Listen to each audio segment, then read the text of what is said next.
사랑하는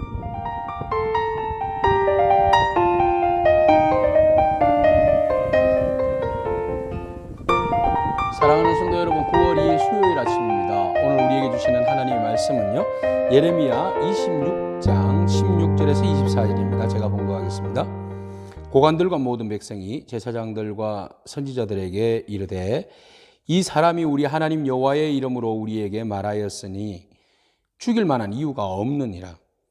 그러자 그 지방에 장로 중 몇 사람이 일어나 백성의 회중에게 말하여 이르기를, 유다 왕 히스기야 시대에 모레셋 사람 미가가 유다의 모든 백성에게 예언하여 이르되, 만군의 여호와께서 이와 같이 말씀하셨느니라.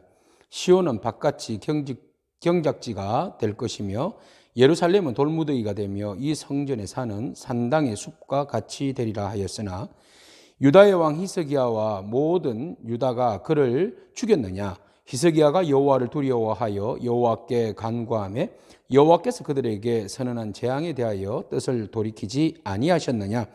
우리가 이같이 하면 우리의 생명을 스스로 심히 해롭게 하는 것이니라.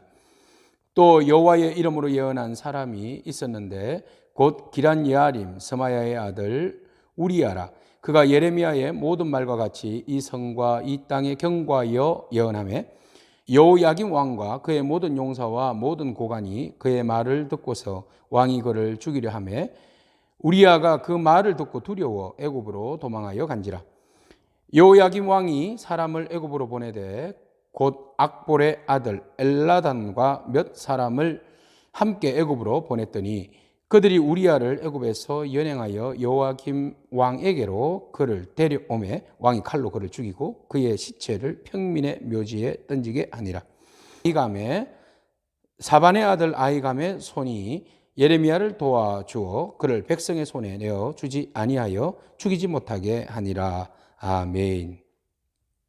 하나님의 말씀을 받은 예레미야는 유다의 왕과 백성들에게 경고하고 났습니다.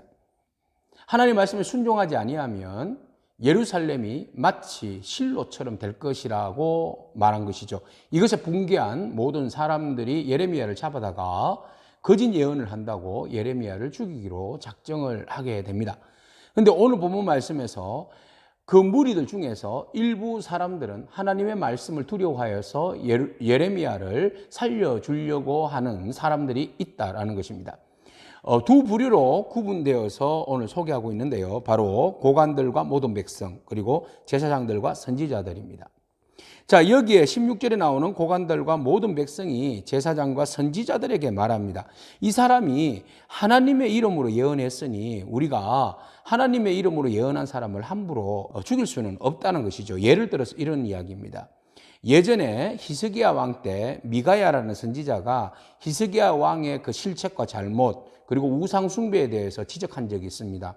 그랬을 때 감히 어디 왕에게 상소문을 올려? 왕에게 어떻게 예언할 수 있어? 저자를 당장 죽여버려! 이렇게 말할 수 있죠. 그렇지만 히스기야는 그 미가야의 예언의 말씀을 듣고 회개하면서 그의 백성 모두가 다 하나님 앞에 뜻을 돌이켰다, 이런 이야기가 있습니다. 그런데 우리가 지금 예언자인 이 예레미야가 하는 이야기를 듣지 아니함으로 인하여서 스스로 이 재앙을 불러들일 필요가 없지 않느냐, 우리가 예언자의 말을 순종해야 되지 않느냐, 이런 이야기입니다. 그러니까 무리라고 다 똑같은 무리가 아니죠. 유다 백성이라고 다 똑같은 백성이 아니죠. 그곳에는 정말 하나님의 말씀으로 받아들이는 사람이 있는가 하면, 비록 그들이 제사장이고 선지자지만 하나님의 말씀을 가장 가까이 받아들이는, 접할 수 있는 사람이지만, 영적으로 깨어 있어야 하는 사람이지만, 오히려 그들의 눈은 어두고 귀는 어두워서 오히려 예레미야의 말을 청종하지 않고 백성들의 지도자들과 백성들이 그래도 양심 한가운데는 하나님의 말씀을 받아들이려고 하는 그런 마음이 있더라는 거죠. 그래서 이들에게는 무엇이 문제입니까? 경외심입니다.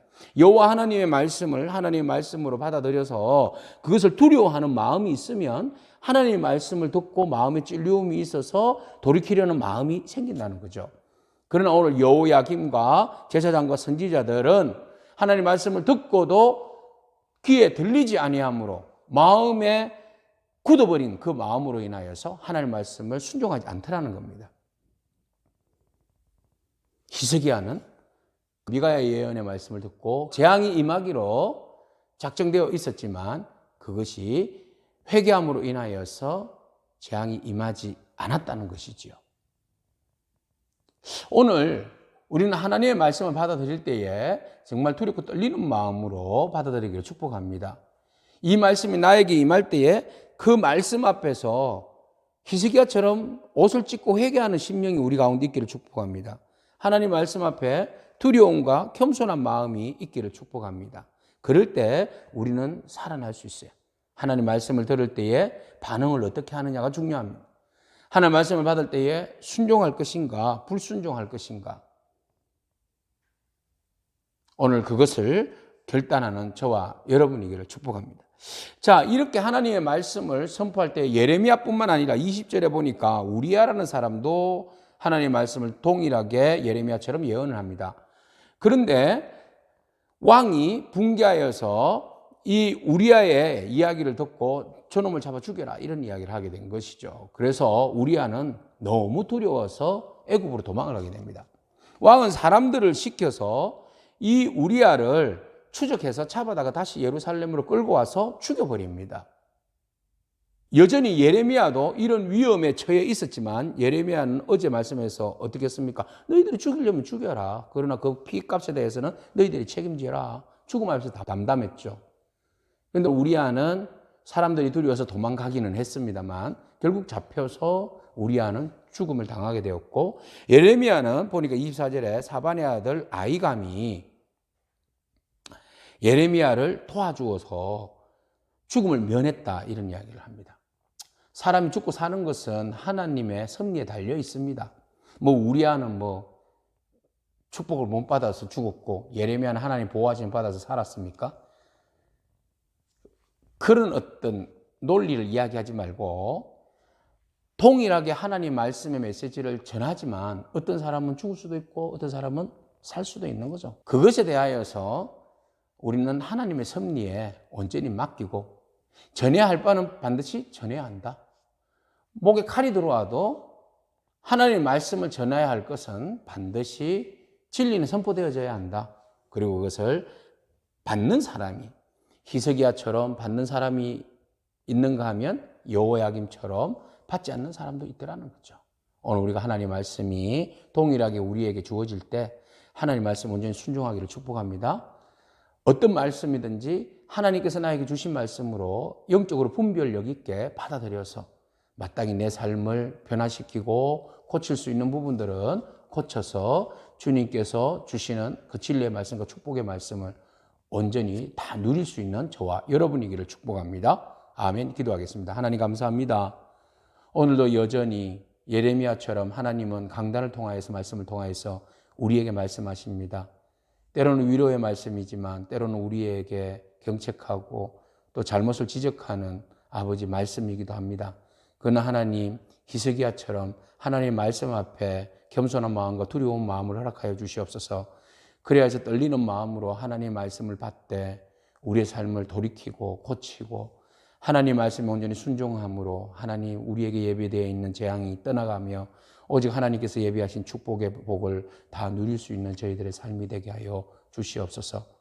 때를 얻든지 못 얻든지 목숨을 걸고 외쳤던 우리야와 예레미야처럼 미가야처럼 하나님 오늘도 우리에게 주신 생명의 말씀을 선포함에 더하거나 뺨이 없이 온전함으로 전할 때에 그 말씀이 온전히 우리의 심령 가운데 역사하여서 회개와 부흥의 역사가 일어나게 하옵소서.